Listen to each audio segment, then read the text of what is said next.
Hello guys and welcome to today's tutorial on the handstand. So this has been requested by several people, so I thought we'd get into it. First we're going to be looking at it off ice and then on ice. Yes, in theory if you already know it off ice you can do it on ice. Personally that's how I learned it. I just learned it straight on the ice, but we figured to give people a bit more of an insight into the mechanics of it and to kind of make it a bit nicer for people to kind of learn and to make it more comfortable, because it is unnerving going upside down. We thought we'd break it down on normal ground and kind of give you some kind of progressions to do it with, so it's not so unnerving. So yeah, without any further ado, let's get into it. So firstly, as you can see me doing here, it's a headstand. So the headstand I think is a pretty fundamental thing to get into and to try first. So it's fairly self-explanatory. Hands are planted on the floor, head on there, and just push off with your hands. So you have three bases of platform here to work with. Now once you've got your head around this, you're going to try a sort of handstand, but you're going to have a support. So you're going to walk backwards up a wall, just so you get the feel of going upside down, because most people don't realise kind of how high you have to kick and how high your legs need to be. So this isn't exactly how high you need to be, but this should give you an idea of the kind of scale that we're talking with this. So try walking back up a wall, and then as you can see we're going to do now, turn around and try kicking back up against the wall, because this kick here will give you an idea as to how your back needs to be. As you can see there's an arch in it as it kind of bends forward. You can do a few press ups on it if you want to, just to get kind of comfortable, and then kick back down. So let's watch that in slow motion. My hands plant on the floor next to the wall, I kick up, and my feet are stopped by the wall. So this is fairly safe to do and makes me a lot more comfortable, because you can't physically overbalance whilst doing this, because the wall is there to stop you.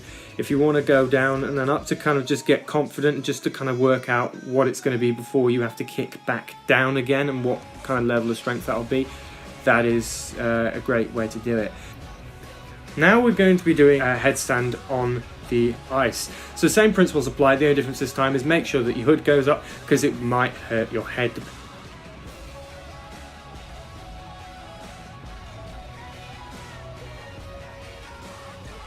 Now as you can see, I'm comfortable with that, so I can come back down now.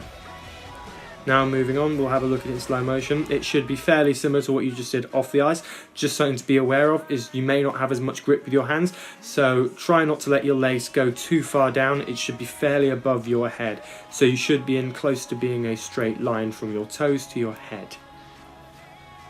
This is to kind of help you get the feeling of just being upside down, because it is an unusual sensation and a lot of people aren't always the most au fait or comfortable with it.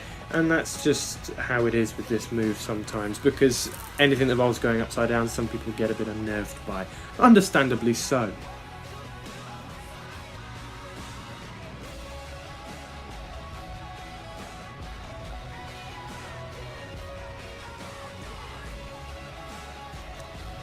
Now moving on, we have the progressions to the handstand. So we start in an almost press up position and we kick up with one leg. With our most powerful leg we kick up and acts as a pivot point.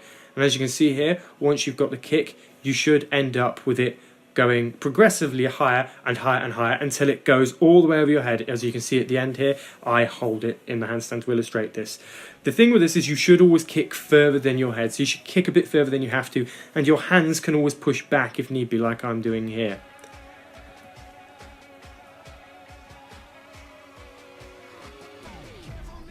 So as I'm illustrating now from a standing position, I'm going to throw my hands forward and kick my foot back. So as you can see, throwing the shoulders down, and as you can see, I'm kicking forward and then the leg's going to kick behind. So it's forward to back. So it adds almost a pendulum to the floor and adds a kick. So that gives me the momentum to get up in the air with relative ease.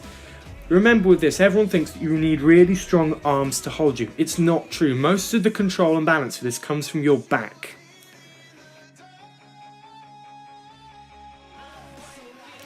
So you see, I kick up, my back pushes me forward, my legs actually go over the top of my head and overbalance, and then I'm back down again. You don't have to hold it for long at first, just as long as you can get that height on there. It's good practice. But remember, that comes from walking up the wall like we did before, and for kicking over onto the wall.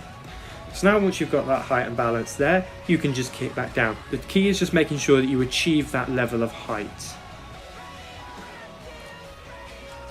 Now as you can see, if you chain it and do it in with a routine as I'm doing here, as you can see, do the footwork forward and kick up, and then as you come back down after you've held it for a bit, you can go back into your footwork again.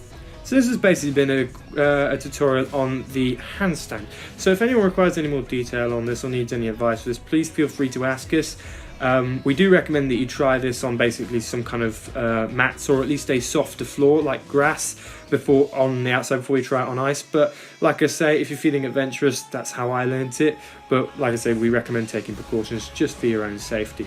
But yeah, it's not an impossible move to do, and actually doesn't require as much strength as a lot of people believe you do. So this has been our tutorial on the handstand. We hope you guys have enjoyed it, and we hope to see you soon. Thank you.